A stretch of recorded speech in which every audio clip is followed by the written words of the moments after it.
Hello everyone, this is Sunil Jangra, your physics educator. Welcome to the channel. तो कैसे आप सब? आई होप सभी अच्छे होंगे, अच्छे से पढ़ रहे होंगे। तो आज हम करने वाले हैं क्लास 12 फिजिक्स का जो चैप्टर है 8वां, इलेक्ट्रोमैग्नेटिक वेव्स, जो कि एक छोटा सा चैप्टर है, थ्योरी वाला चैप्टर है, आसान चैप्टर है, लगभग 3 नंबर का आता है आपके बोर्ड एग्जाम के अंदर, सीबीएसई बोर्ड एग्जाम के अंदर। और उसकी एक 30 मिनट वाली रिवीजन करने वाले, मतलब पूरा चैप्टर आप लोगों को 30 मिनट के अंदर बहुत अच्छे तरीके से समझ में आने वाला है। इस चैप्टर का जो वन शॉट है बेटा जी ऑलरेडी करवा रखा है, डिटेल नोट्स दे रखे हैं, 1 पेजेस नोट्स दे रखे हैं।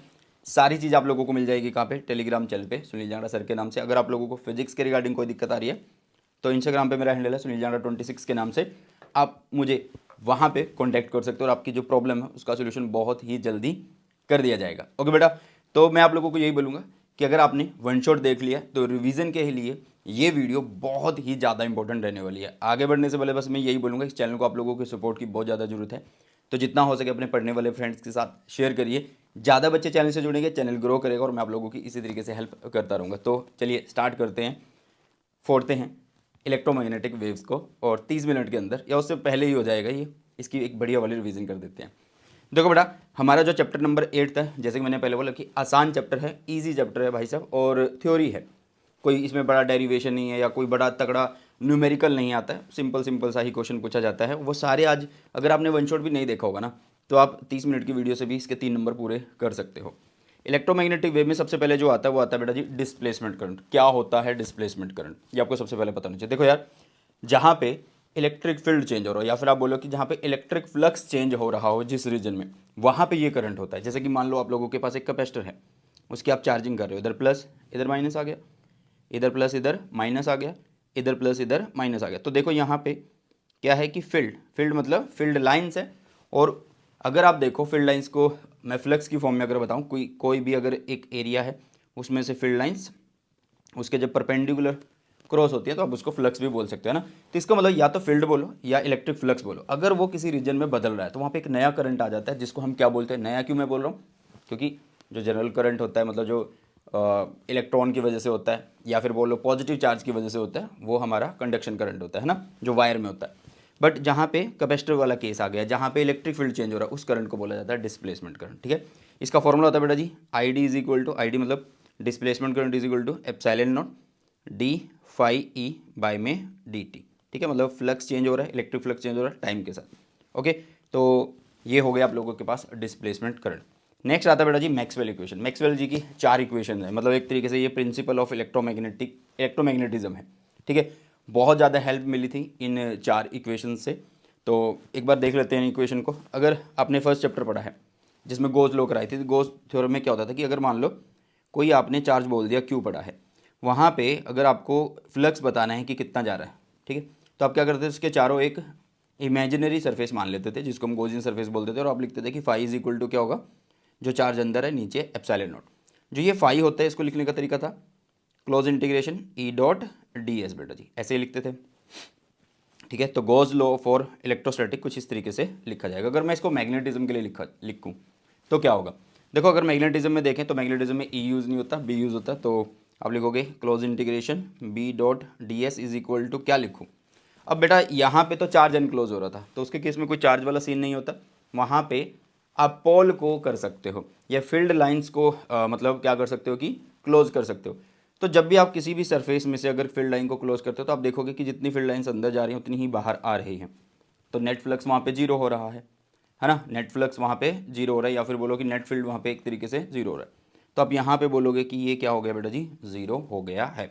और वैसे भी कोई भी चार्ज वाला सीन नहीं होता। अगर आप कोई मैग्नेट ले रहे हो नॉर्थ और साउथ, एनक्लोज कर लो, तो भाई एक में फील्ड लाइंस जा रही हैं, एक से निकल रही है, तो टोटल फ्लक्स या टोटल फील्ड लाइंस कितनी बनने वाली है? वो जीरो बनने वाली है। दैट्स वाई यहाँ पे जीरो आ जाएगा। फैराडेज लॉ ऑफ ईएमआई की अगर हम बात करें, मतलब आपने लेंज लॉ पढ़ा होगा चैप्टर नंबर 6 के अंदर ईएमआई के अंदर, तो उसमें हम लिखते थे कि E is equal to minus d phi by में डी टी होता है। ये जो ई है ये क्या था बेटा? ये ई नहीं था, मतलब ये इलेक्ट्रिक फील्ड नहीं था, ये ईएमएफ था। जो अगर आपने देखा हो कि वी की फॉर्म में अगर हम लिखते थे, तो वी की फॉर्म में उसको कैसे लिखते थे यार? इंटीग्रेशन, साथ में क्या होता था यहाँ पे ई डॉट डी एस आप लोग कर सकते हो, या आप ऐसे भी कर सकते थे। देखो V is equal to E dot d r कर दो या डी एल कर दो, आप लोगों की मर्जी है। तो मतलब जो वी है उसी को हमने ई बोला था, तो उसकी जगह पे ये चीज़ हमने यहाँ पे रख दी है। मैक्सवेल एम्पियर सर्किट लो। अब जैसे कि क्या होता है कि ये कैपेसिटर है, ठीक है, यहाँ पे कौन सा करंट है यार, कंडक्शन करंट है, यहाँ पे कौन सा करंट है, यहाँ पे डिस्प्लेसमेंट करंट आ जाता है। तो मैक्सवेल जी ने क्या करा था, जो एम्पियर इक्वेशन थी उसको मॉडिफाई कर दिया था। मतलब जो एम्पियर इक्वेशन थी वो बी डॉट डी एल थी, किसके बराबर थी, mu naught conduction current, but capacitor के बीच में दूसरा करंट आ जाता है, कौन सा, डिस्प्लेसमेंट करंट, ठीक है। तो इस तरीके से ये इक्वेशन लिखी जाती है। एक चीज़ का ध्यान रखना है, जहाँ पे कंडक्शन करंट है वहाँ पे डिस्प्लेसमेंट करंट नहीं होगा, जहाँ पे डिस्प्लेसमेंट करंट है वहाँ पे कंडक्शन करंट नहीं होगा। ओके, चलेगा। तो इस तरीके से ये चार इक्वेशंस आप लोगों को बहुत अच्छे से रटी होनी चाहिए। ईएम वेव क्या होता है यार, इलेक्ट्रोमैग्नेटिक वेव है क्या। देखो यार, ईएम वेव क्या होती हैं, वो वेव होती हैं जिनके अंदर, ठीक है, जिनके अंदर होता क्या है कि साइनोसॉइडल वेरिएशन होता है किसका, इलेक्ट्रिक एंड मैग्नेटिक फील्ड का, और ये एक दूसरे के 90 डिग्री पे होते हैं, at right angle to each other.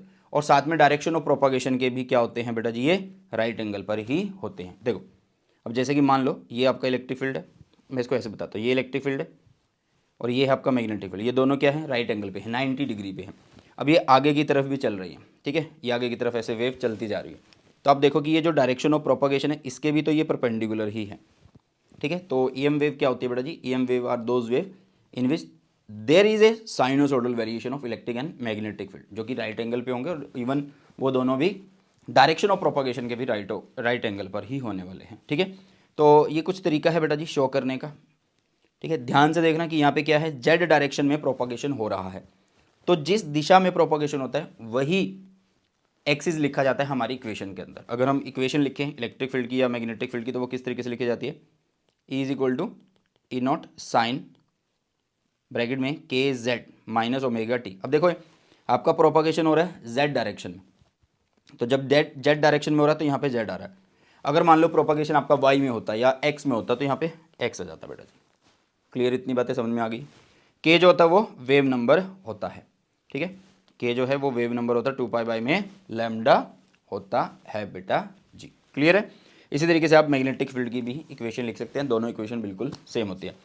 ये प्रोपागेशन अगर पॉजिटिव डायरेक्शन में हो रहा है तो यहाँ पे माइनस आएगा, अगर नेगेटिव डायरेक्शन में हो रहा है तो यहाँ पे प्लस आ जाता है। आपने बहुत सारी बुक्स में ये देखा होगा। ओके, नेक्स्ट ईएम वेव जो है बेटा जी, इसके अंदर क्या होता है कि इलेक्ट्रिक एंड मैग्नेटिक फील्ड वो क्या कर रहे हैं, टाइम के साथ बदल रहे हैं, मतलब स्पेस में वो वेरी कर रहे हैं, vary with space and time, and have the same frequency and are in same phase. मतलब इनके पास इलेक्ट्रिक फील्ड और मैग्नेटिक फील्ड है ईएम वेव के पास, तो भाई इलेक्ट्रिक और मैग्नेटिक फील्ड की सेम फ्रीक्वेंसी होगी, ये याद रखना।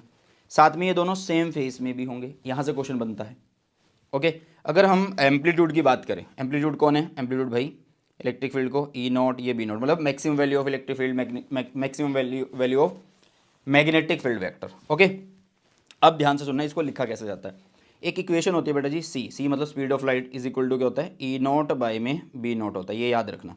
या सीधा आप लोग कुछ इस तरीके से याद रख लो कि C is equal to E by में बी होता है। अगर मुझे ई निकालना है तो मैं सी भी लिख दूंगा, अगर मुझे बी निकालना है तो मैं ई बाई में सी कर दूंगा। अगर वो मैक्सिमम वैल्यू की बात करेगा, पीक वैल्यू की बात करेगा, तो यहाँ पे नोट आ जाएगा, यहाँ पे नोट आ जाएगा। क्लियर है। चल, अगर हम बात करें स्पीड ऑफ ईएम वेव की, वो किस तरीके से होती है, वो होती है बेटा जी C is equal to E naught by में बी नॉट होती है, ठीक है, जिसको क्या लिख सकते हैं हम, कुछ इस फॉर्मूले से लिख सकते हैं, 1/√में म्यू नॉट एप्सिलॉन नॉट। अगर किसी को इसका डेरिवेशन चाहिए तो मैंने अपने वन शॉट में करवा रखा है यार, डोंट वरी, ठीक है। अब रिवीजन की वीडियो है तो उसमें रिवीजन के हिसाब से ही पढ़ाया जाएगा और थोड़ा जल्दी पढ़ाया जाएगा। तो इसकी वैल्यू कितनी होती है बेटा जी, लगभग कितनी होती है, 3 × 10⁸ मीटर पर सेकेंड होती है। अब ये म्यू नॉट और एप्सिलॉन नॉट क्या है, ये परमिटिविटी है, किसकी, एब्सोल्यूट परमिटिविटी, मतलब एप्सिलॉन नॉट को एब्सोल्यूट परमिटिविटी बोलते हैं और म्यू नॉट को परमिएबिलिटी बोलते हैं, ठीक है। चलो यार, अगर मान लो स्पेस की जगह किसी मीडियम में अगर बात आ जाए फिर क्या करेंगे। भाई हमें पता है कि म्यू जो होता है वो म्यू नॉट म्यू आर होता है, हमें पता है एप्सिलॉन जो होता है वो एप्सिलॉन नॉट एप्सिलॉन आर होता है। तो हम क्या करेंगे, स्पीड का फॉर्मूला पहले था म्यू नॉट एप्सिलॉन नॉट, वो कब था, जब स्पेस की बात हो रही थी, तो वहाँ पे म्यू आर और म्यू एप्सिलॉन आर 1 हो रहे थे। अब क्या होगा, उनको इंक्लूड कर देंगे, ठीक है, ऐसे लिख देंगे, मतलब म्यू की वैल्यू क्या है, mu naught mu r, epsilon की वैल्यू क्या है, एप्सिलॉन नॉट एप्सिलॉन आर, इस तरीके से लिख देंगे। तो अगर मैं किसी मीडियम में बात करूंगा तो वैल्यू को कुछ इस तरीके से, फॉर्मूला कुछ इस तरीके से बन जाएगा, ठीक है। सी अपॉन में अंडर रूट में क्या है, म्यू आर एप्सिलॉन आर, ये म्यू आर एप्सिलॉन आर क्या है, जो भी मीडियम दे रखा होगा उनके म्यू आर और एप्सिलॉन आर होंगे। ठीक है, आगे आता है बेटा जी प्रॉपर्टीज ऑफ इलेक्ट्रोमैग्नेटिक वेव। कुछ प्रॉपर्टीज है, इनको एक बार से पढ़ लेना, बहुत ज़्यादा इंपॉर्टेंट है। ठीक है, देखो यार, जो ई एम वेव होती है, these wave do not carry any charge, इनके ऊपर कोई भी चार्ज नहीं होता या कोई भी चार्ज ये कैरी नहीं करती। These wave are not deflected by electric and magnetic field. अरे भाई, जब बोल दिया कि इनके ऊपर कोई चार्ज होगा नहीं, तो फिर कैसे डिफ्लेक्ट कर देगी कोई चीज़, है ना। मान लो कोई भी चार्ज होता तो इलेक्ट्रिक फील्ड से या मैग्नेटिक फील्ड से उसको डिफ्लेक्ट करवाया जा सकता था, लेकिन नहीं। क्यों? क्योंकि ये तो चार्ज को कैरी करती नहीं है। दे travel with speed of light in vacuum, already बात कर चुके हैं कि अगर स्पेस में है या वैक्यूम में है तो आप इस तरीके से लिखोगे, तो ये क्या है, speed of light in vacuum है। The frequency of E M wave does not change when it goes from one medium to another, मतलब जब ये लाइट एक मीडियम से दूसरे मीडियम में जाती है तो यहाँ पे कोई भी चेंज नहीं हो रहा होता, ये याद रखना। ठीक है, तो चेंज किस में आ रहा होता है, उसकी वेवलेंथ में चेंज आता है। ओके, और ये हम रे ऑप्टिक्स, वेव ऑप्टिक्स, इन सब में पढ़ रहे होंगे बहुत अच्छे से। These wave are transverse in nature, मतलब ये आड़ी होती हैं, एक दूसरे के परपेंडिकुलर होती हैं। ठीक है, और इनको पोलराइज किया जा सकता है। पोलराइजेशन का मतलब है कि मान लो तुम लोग जैसे कि आपने ई एम वेव दी, ठीक है, और आप सिर्फ ये वाले कंपोनेंट को निकालना चाहते हो तो इसको ईजिली निकाला जा सकता है, बाकी को बीच में रोक के। कुछ एक प्रोसेस होता है, कुछ मटेरियल होता है, उसको यूज़ करके। ठीक है, पहले पोलराइजेशन का पूरा टॉपिक होता था हमारे सिलेबस में इसी चैप्टर में, बट वो अब हट चुका है बहुत 2-3-4 साल से। नेक्स्ट हम बात करें production of E M wave, मतलब ई एम वेव का प्रोडक्शन कैसे होता है, तो ये बहुत ज़्यादा इंपॉर्टेंट है, वेरी वेरी इंपॉर्टेंट है बेटा जी। Maxwell showed that an electric charge oscillating harmonically with frequency mu produces electromagnetic wave of the same frequency, मतलब एक एक्सेलरेटेड चार्ज, जो चार्ज ऑसिलेट हो रहा है, वो भाई साहब क्या बना देगा, ई एम वेव बना देगा। अब एक चीज़ का ध्यान रखना, जितनी फ्रीक्वेंसी से चार्ज ऑसिलेट होगा, ये एक्सेलरेट हो रहा है, मतलब उसकी जो भी फ्रीक्वेंसी है वही ई एम वेव की फ्रीक्वेंसी होने वाली है, वही ई एम वेव की फ्रीक्वेंसी होने वाली है। आगे आता है बेटा जी हमारे पास एनर्जी डेंसिटी। एनर्जी डेंसिटी क्या होता है, एनर्जी बाय वॉल्यूम होता है, ये याद रखना। डेंसिटी का टॉपिक कहीं पे भी आ रहा है, इलेक्ट्रिक फील्ड वाले केस में आ रहा है, मतलब चैप्टर फर्स्ट में आ रहा है, सेकंड में आ रहा है, कहीं पे भी, तो वहाँ पे भी आपको यही चीज़ लिखनी है कि एनर्जी बाय में वॉल्यूम होता है, एनर्जी बाय में वॉल्यूम होता है। अगर मैं इलेक्ट्रिक एनर्जी की बात करूँ, ठीक है, इलेक्ट्रिक एनर्जी डेंसिटी की बात करूँ, मतलब इलेक्ट्रिक फील्ड के केस की बात करूँ, तो इस तरीके से लिखी जाएगी 1/2 एप्सिलॉन नॉट ई स्क्वायर। अगर मैं मैग्नेटिक डेंसिटी के बारे में बात करूँ, मैग्नेटिक एनर्जी डेंसिटी के बारे में बात करूँ, तो कुछ इस तरीके से लिखे जाने वाली। अब ये जो बार है ये क्या है, एवरेज है, average electric energy density, average magnetic energy density, मतलब जो हमने इलेक्ट्रिक एनर्जी डेंसिटी निकाली है, मैग्नेटिक एनर्जी डेंसिटी निकाली है, उनके एवरेज कुछ इस तरीके से लिखे जाते हैं बेटा। क्लियर है। नेक्स्ट आता है इंटेंसिटी। इंटेंसिटी क्या है, बहुत ज़्यादा इंपॉर्टेंट है। मान लो आप लोग क्या कर रहे हो कि वेव आ रही है, वेव मतलब एनर्जी है, वेव के अंदर कोई एक एरिया आपने लिया, तो उसमें से ये क्या है, पास कर रही है ना, तो energy crossing per unit area per unit time perpendicular to the direction of E M wave is called intensity of E M wave. मतलब भाई यहाँ पे कोई भी आपने एरिया है लिया हुआ है, उसमें से एनर्जी पास हो रही है, पास कैसी होनी चाहिए, परपेंडिकुलर। ठीक है, तो उसे क्या बोला जाता है बेटा जी, उसे बोला जाता है इंटेंसिटी। अब इसने क्या बोला है कि इंटेंसिटी इज क्या, energy crossing per unit area per unit time, ऐसे लिख देंगे। अब ये एनर्जी है, ये टाइम है, तो क्या इसको मैं पावर लिख दूं, तो intensity is equal to power by में एरिया भी लिखा जाता है, पी बाय में इस तरीके से भी लिखा जाता है। इसी आधार पे इसकी ऐसा यूनिट बन जाती है बेटा, पावर है तो वोट, नीचे है एरिया तो मीटर स्क्वायर, तो वोट पर मीटर स्क्वायर इसकी वैल्यू हो जाती है। इंटेंसिटी के फॉर्मूला इलेक्ट्रिक के लिए, मतलब इलेक्ट्रिक फील्ड के केस में, और इसी तरीके से मैग्नेटिक फील्ड के केस में ऐसे होने वाले। एक बार याद कर लेना फॉर्मूला को, कोई भी डेरिवेशन नहीं करनी है फॉर्मूले की। ठीक है, अब देखो आपने अगर ये वाले फॉर्मूले याद कर लिए, ये वाले, तो इनमें सिंपल सी लगाना है साथ में, इनमें सिंपल क्या करना है, सी लगाना है, तो इंटेंसिटी के फॉर्मूले भी आपके झट से याद हो जाएंगे। नेक्स्ट आता है मोमेंटम। एनर्जी जो है, मतलब जो ई एम वेव है वो कैरी करती है एनर्जी और मोमेंटम दोनों। ठीक है, तो मोमेंटम का फॉर्मूला होता है बेटा जी एनर्जी बाय में सी, एनर्जी बाय में सी, ये यू जो है वो एनर्जी है। ओके, अगर आपने लाइट किसी पे फेंकी और वो लाइट वापस नहीं आई, मतलब उस सरफेस ने उसको बिल्कुल एब्जॉर्ब कर लिया है, तो उस टाइम पे फॉर्मूला यू बाय में सी लिखा जाएगा। अगर रिफ्लेक्ट कर दिया तो 2u बाय में सी होने वाला है। ठीक है, रेडिएशन प्रेशर, यहाँ से पता लगता है कि जो ई एम वेव है वो प्रेशर भी डालती है। ठीक है, तो रेडिएशन प्रेशर को किस तरीके से लिखा जाता है बेटा जी, आई बाई में सी, इंटेंसिटी बाई में सी से लिखा जाता है।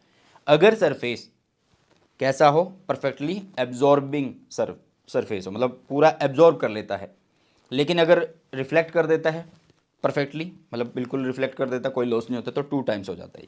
क्लियर है। सी की वैल्यू क्या रहेगी यहाँ पे, सी की वैल्यू बेटा 3 × 10⁸ मीटर पर सेकेंड रहने वाली है।